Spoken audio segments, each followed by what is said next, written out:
नमस्कार, हल्ला बोल टीवी देख रहे हैं आप। मैं हूं आपके साथ प्रियंका। बिहार में एनडीए के दलों के बीच भले ही असंतोष बरकरार है, लेकिन विधानसभा सीटों पर बंटवारा हो चुका है। दूसरी तरफ विपक्ष के महागठबंधन में भी सीट बंटवारे का फॉर्मूला अब तक अनसुलझी गुत्थी बनकर रह चुकी है। यह फॉर्मूला जिस पर गठबंधन के सभी दल सहमत होंगे, कब सामने आएगी?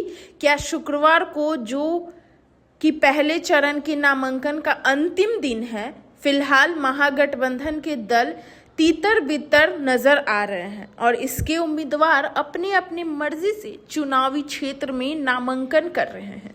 इस पर भी कांग्रेस एनडीए से कह रही है कि वह महागठबंधन के सीट बंटवारे पर सवाल न उठाए। बिहार में चुनाव 2 चरण में होने वाले हैं। पहले चरण के लिए मतदान 6 नवंबर को होगा। इस चरण में कुल 121 सीटें हैं। पहले चरण के लिए नोटिफिकेशन 10 अक्टूबर को जारी होगा और नामांकन की अंतिम तिथि 17 अक्टूबर है। दूसरे चरण में वोटिंग 11 नवंबर को होगी। इस चरण में 122 विधानसभा सीट शामिल है। दूसरे चरण के लिए अधिसूचना 13 अक्टूबर को जारी हुई थी और इस चरण के लिए नामांकन की आखिरी तारीख 20 अक्टूबर है। दोनों चरण की वोटिंग होने के बाद 14 नवंबर को वोटिंग की गिनती होगी और चुनाव परिणाम घोषित किया जाएगा।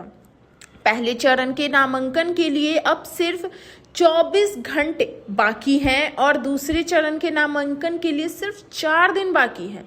समय सीमा खत्म होने वाली है और महागठबंधन के दल असमंजस से भरे पड़े हैं, उसी में वो फंसे हुए हैं। ऐसे में इसके घटक दलों के उम्मीदवार अपनी मर्जी से सीटों पर नामांकन कर रहे हैं। ऐसे में सवाल उठ रहा है कि बिहार चुनाव में महागठबंधन का नेतृत्व कौन कर रहा है? आरजेडी के नेता तेजस्वी यादव या कांग्रेस के नेता राहुल गांधी? यदि बिहार में महागठबंधन के नेता तेजस्वी यादव, तो उन्होंने घटक दलों की सीटों को लेकर कोई अंतिम फैसला लेने से पहले ही खुद राघोपुर विधानसभा सीट से अपना नामांकन कैसे दाखिल कर दिया, ये तो सबने देखा। लेकिन बिहार में महागठबंधन की यह स्थिति राज्य के वोटरों के बीच अच्छा संदेश देने वाला तो नहीं है, क्योंकि महागठबंधन में सीट बंटवारे का फॉर्मूला अभी तय नहीं हुआ है। लेकिन कांग्रेस ने सवाल उठाया है कि एनडीए इस मुद्दे पर सवाल क्यों उठा रही है। कांग्रेस ने यह भी कहा कि उम्मीदवार नामांकन दाखिल कर रहे हैं और सीट बंटवारे की प्रक्रिया भी चल रही है। कांग्रेस को पूरी तरीके से भरोसा है कि बिहार में महागठबंधन की सरकार ही बनेगी। कांग्रेस नेता पवन खेड़ा ने भी कहा कि काम बहुत अच्छे से चल रहा है। चुनाव चिन्ह बटे जा रहे हैं, जिन्हें नामांकन दाखिल करना है वो कर भी रहे हैं। प्रक्रिया शुरू हो गई है। बहुत जल्द पूरी स्थिति स्पष्ट हो जाएगी। महागठबंधन की ही सरकार बनने जा रही है। फिर एनडीए सवाल क्यों उठा रही है? हालांकि इन सबको लेकर आपकी क्या राय है, हमें कमेंट बॉक्स में जरूर बताइएगा। और इस पेशकश में इतना ही। आगे की खबर देखने के लिए बने रहे हल्ला बोल टीवी के साथ। धन्यवाद।